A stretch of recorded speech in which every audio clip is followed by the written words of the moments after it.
Olá, turminha! Bem-vindos à plataforma Z21. Estamos aqui no último bloco do assunto funções inorgânicas. Meu amigo, você já atravessou muita coisa, você já aprendeu muita coisa desse conteúdo. Olhe um pouco aí, dá um pause e dê uma olhada na nossa playlist. Quantas videoaulas foram necessárias para falarmos tudo de funções inorgânicas? Falamos aí tudo, exatamente tudo sobre ácidos. Logo em seguida falamos de bases, falamos de indicadores, sais e por fim a nossa última aula de funções inorgânicas, o estudo dos óxidos. Primeira parte, a parte conceitual, a parte classificatória, falamos na aula passada. Dê uma olhada na playlist. E hoje, para finalizarmos, estaremos falando de propriedade dos óxidos. Vejamos, classificamos óxidos em ácidos, básicos, neutros, anfóteros, peróxidos, superóxidos e mistos. Dentro desse cenário, temos 4 classificações que diz respeito ao seu comportamento reacional. E isso nos dá um destaque muito grande, ok? Vamos começar a falar dos óxidos ácidos. Por que esses óxidos são ácidos? Por que eles são chamados de óxidos ácidos? Porque o SO2, que é o trióxido de enxofre, o dióxido de enxofre e o dióxido de carbono são 3 exemplos de óxidos ácidos. Porque esses óxidos, em contato com água, H2O, eles irão formar o seu respectivo ácido.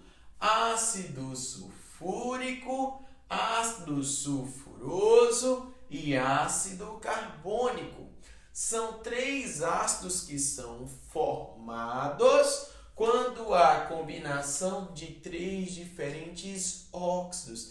Então, óxidos ácidos são óxidos que em contato com a água formará um respectivo ácido. Por isso que eles são denominados de anidridos de ácidos. Olha, ele é denominado anidrido porque, se olharmos pelo lado contrário dessa reação, o ácido sulfúrico, ao perder uma molécula de água, ele vai formar o SO3. Anidrido é algo que significa o quê? Desidratado.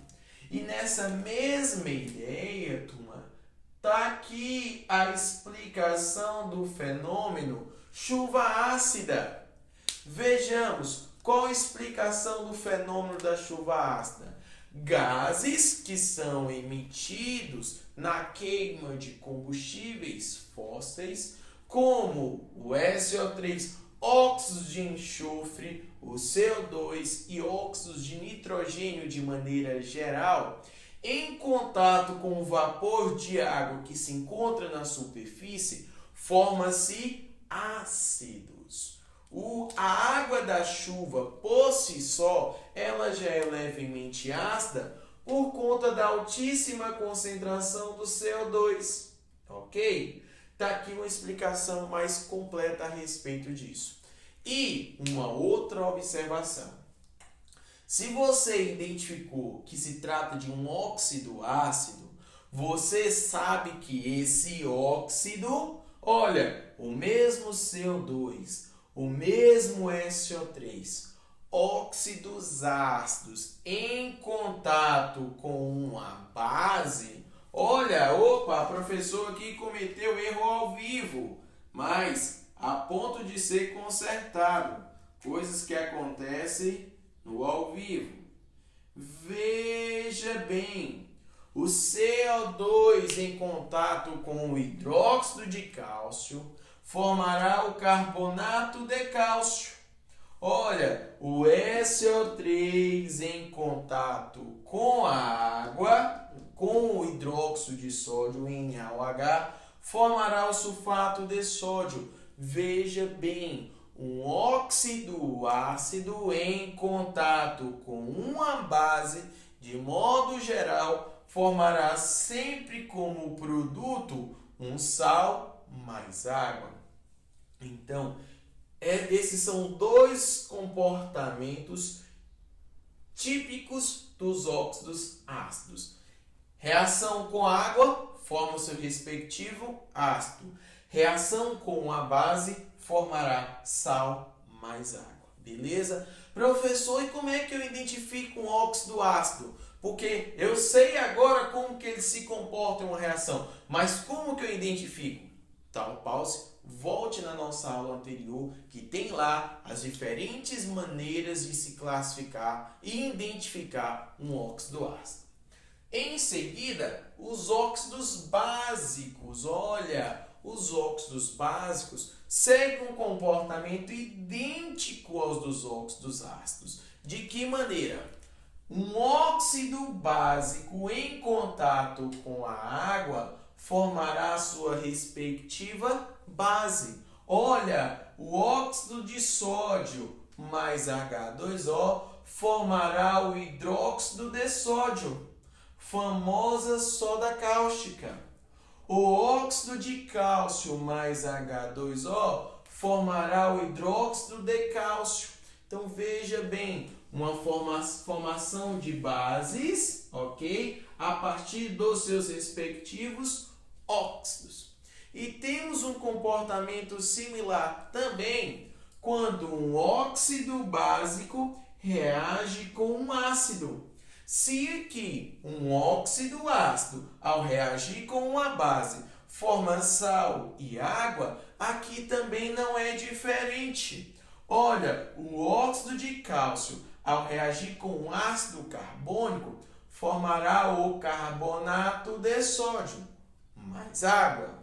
O óxido de cálcio, conhecido o óxido de cálcio mais ácido sulfúrico, formará o sulfato de cálcio. Então perceba, segue um modelo idêntico, só que com suas especificidades na maneira de reagir. O terceiro são os óxidos neutros. Por que esses óxidos são chamados de óxidos neutros?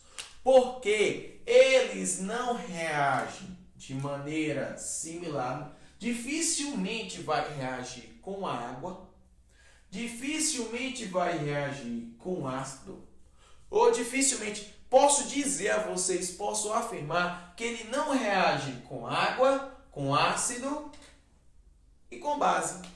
As reações envolvendo os óxidos neutros são reações bem específicas. E não se esqueça, quem são os óxidos neutros? 3. Olha o macete.